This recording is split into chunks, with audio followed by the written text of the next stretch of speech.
The human capital model is, again, the one you're familiar with. And indeed, it's the one I've represented thus far. Education leads to skills, which skills lead to higher earnings. The alternative interpretation, signaling, grants that there's a return to education, but it disputes the cause of the increase in earnings. The signaling model says that education pays not because of any specific set of skills that are instilled in you as a student, but rather because, now follow me here, but rather because by completing a degree, you send a signal about skills you already had when you started school. Let me repeat that. The signaling model says that education pays not because of any specific set of skills that are instilled in you as a student by taking these classes and all of that, but rather because by completing a degree, you send a signal about skills you already had when you started school. Consider what kinds of traits it takes to be successful in school.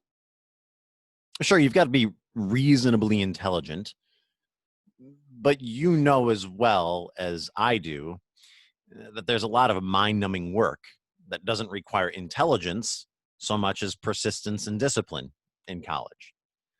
You got to wake up on time every day. You got to show up. You got to sit there in one place quietly, listen to and follow the instructions of your teachers, and complete tasks that you don't want to do and gain nothing directly from. And then you got to do it again and again for an entire 4-month period.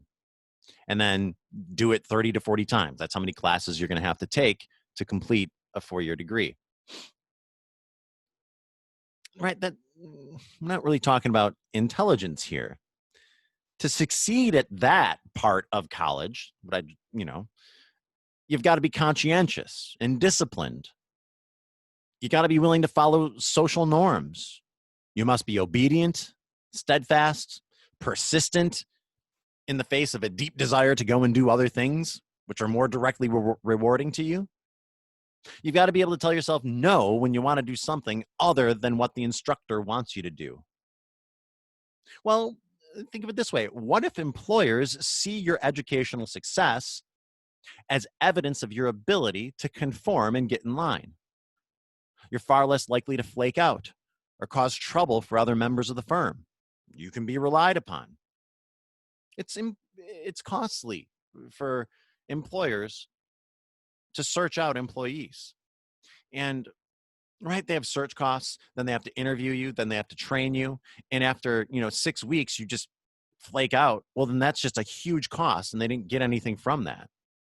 They want to avoid people who aren't conscientious, who aren't disciplined, who can't show up on time and do mind-numbing tasks and all of that. The signaling model says that by completing a degree, you show prospective employers that you have these abilities that we're talking about. The signaling model suggests that we ought to think of college as one long obstacle course that proves your fitness for the rigors of the workaday world. It filters out people who don't have those traits, those abilities, right? By not completing a degree, you send the signal that you don't have those traits. In other words, the educational process filters out the people who don't have a good work ethic or possess other traits conducive to success in the workforce. Now, I'm not, right, this is the signaling model, and this is a little more cynical, maybe, than the human capital model, which sounds wonderful, which sounds fantastic and romantic, right? You go to school, you get skills, and then you go on. The signaling model is a little more cynical than that. But, right, let's get back to some numbers on that. As of 2011, college graduates earn 83% more than the average high school graduate.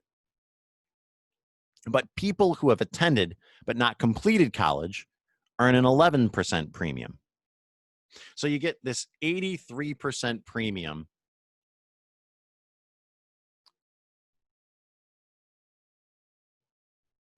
right? If you complete college compared to somebody who never stepped foot on a college campus, a high school graduate who never stepped foot on a college campus.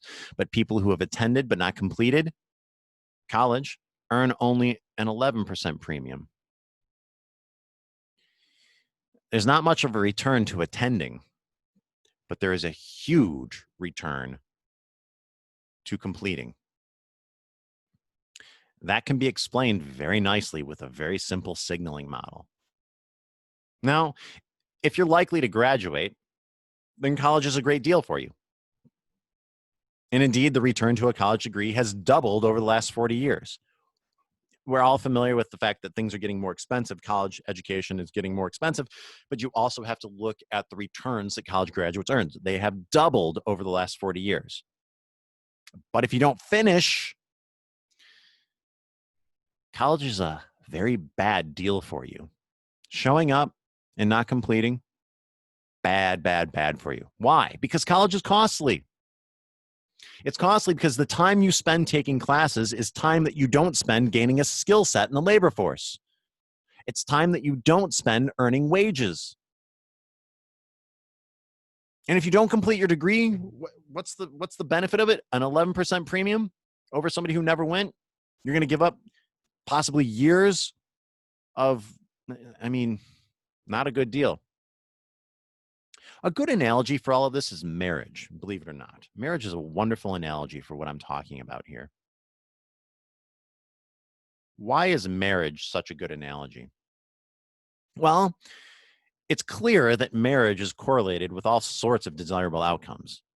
So, for example, on average, married couples do better financially, especially men who make much more money than otherwise single men. There's a premium. There's a wage premium for married men. That's how the numbers pan out. Moreover, most estimates suggest that living expenses fall somewhere in the range of 35% for a married individual. So marriage sounds like a good deal, right? Your earnings go up and your expenses go down. That's pretty great. Who doesn't want higher incomes and lower costs of living? So should everyone who isn't married right now just go out and get married as soon as possible?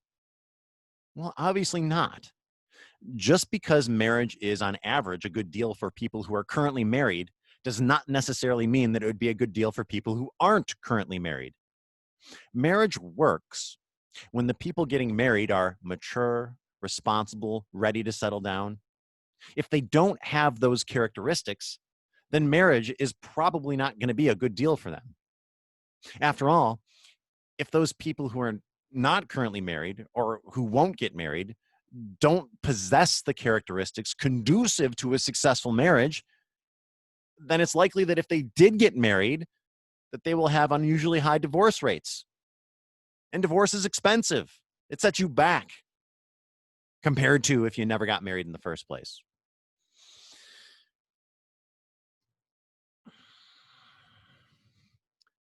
I'm going to tie this back together in the next video. I want to talk, obviously, a little bit more. What is economics? I'm trying, in these past few videos, I'm trying to give you a sense of how to apply the economic way of thinking and think about certain things which we encounter every day, but there's maybe another side to the story. And if we properly apply the economic way of thinking, we start to see that other side of the story. I'll tie that together in the next video. I'll see you there.